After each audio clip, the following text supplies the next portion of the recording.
Hello, sweetheart. Welcome to today's video. I want to speak to a very specific group of people today. I want to talk to those of you who have been carrying the weight of pain and trauma on the inside of your heart because of the actions of another. Whether it's physical, mental, emotional, or even spiritual pain, you've been living life carrying this burden.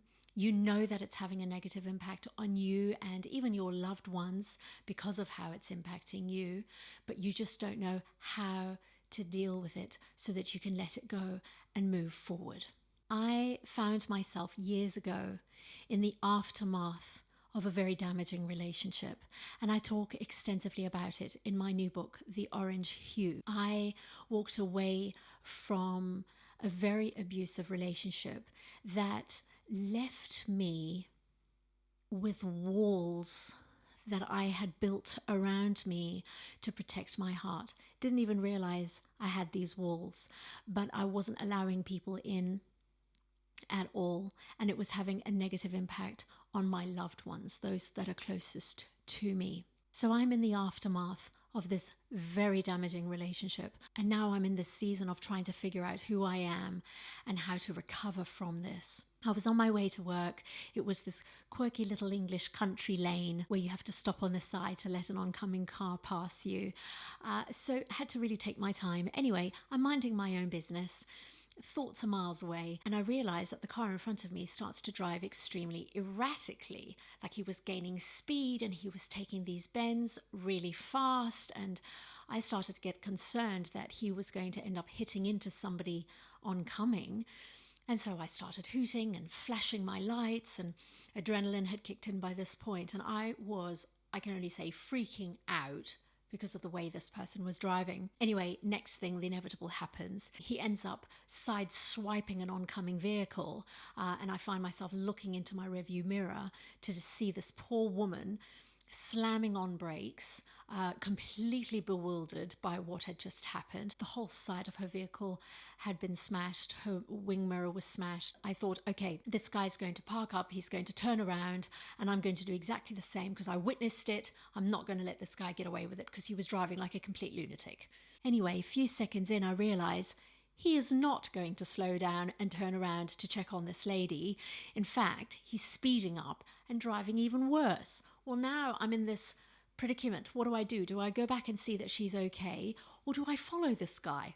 Well, I don't know if it was all those CSI movies I used to watch as a kid or what, but now I'm mad. He's driving a clop trop of a car, not that that's any relevance at all, but he's not taking responsibility for his actions, and I am mortified. Anyway, next thing, he swerves into this massive big estate.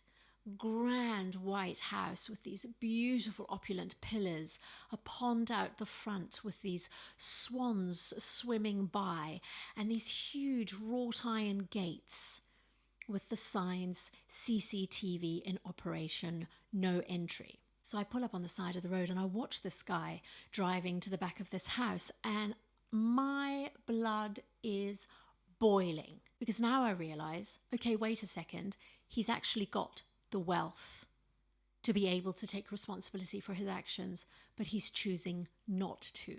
Well, now I'm mad, and now you're messing with the wrong person. Adrenaline has well and truly kicked in.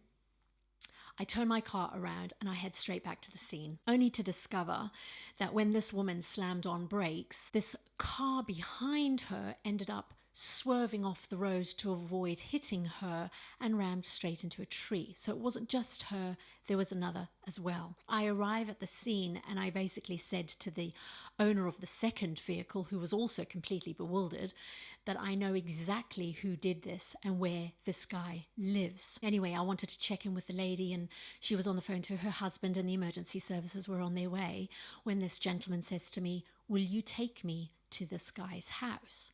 Well, I mean, a complete stranger, So of course there's me. Yeah, sure, jump in, let's do this, I just needed like Mission Impossible music to be playing in the background or something. Anyway, we pull up out front this guy's house. Of course, we're looking at the signs and I'm just thinking, there's no ways I'm driving in here. And he says, "Look, I understand if you don't want to go and approach him. Totally get it. I appreciate that you've taken me here. At least we can let the police know where he lives." I'm boiling. at this point. So I go, heck with it. Let's go and confront this guy. So we drive into the estate, all right? Can't find where this guy's parked at all. So we head behind the house and we see this line of outbuildings that look like converted stables into living quarters. And there's his car. So we park up and we start taking photographs of this guy's car. We wanted evidence. Anyway, the thought then dawns on me that he could come running out of his house with a baseball bat and that could be the end of us. So, I'm envisioning murder now being the next scene. So in sheer panic, we jump back in my car and we head back to the scene, by which time the police have arrived and I'd left my details and told them that I would be a witness. Anyway, I jump back in my car and I head off to work and I am shaking like a leaf.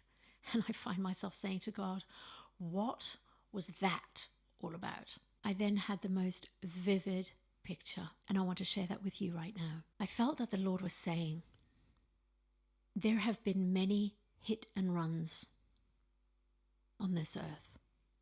Physical, mental, emotional, and even spiritual.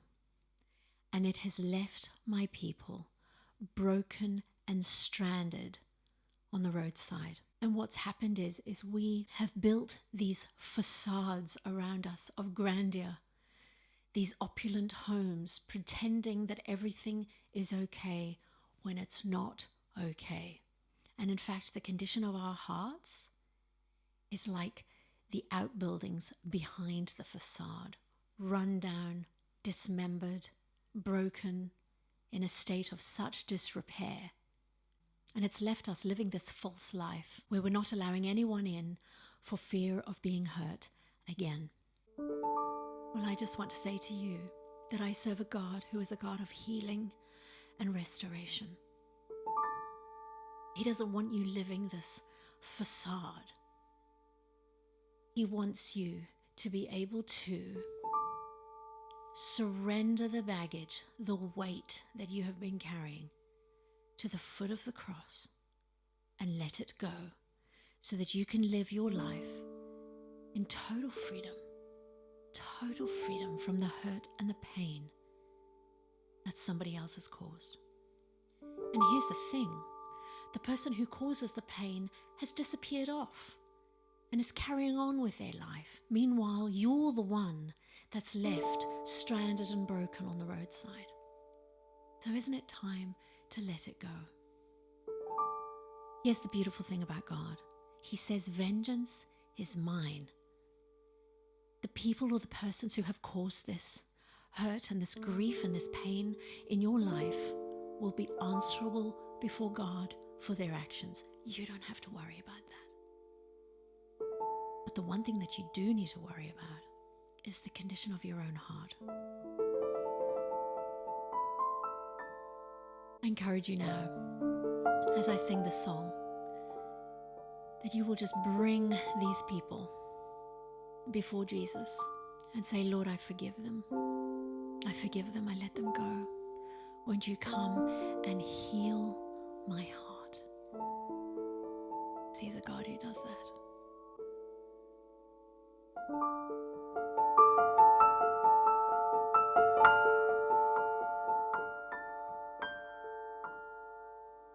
Holy Spirit, come.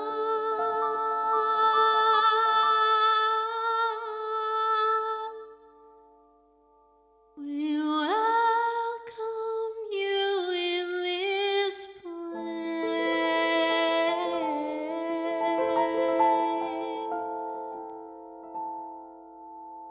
Like a rushing wind,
God bless you. I'll talk to you soon.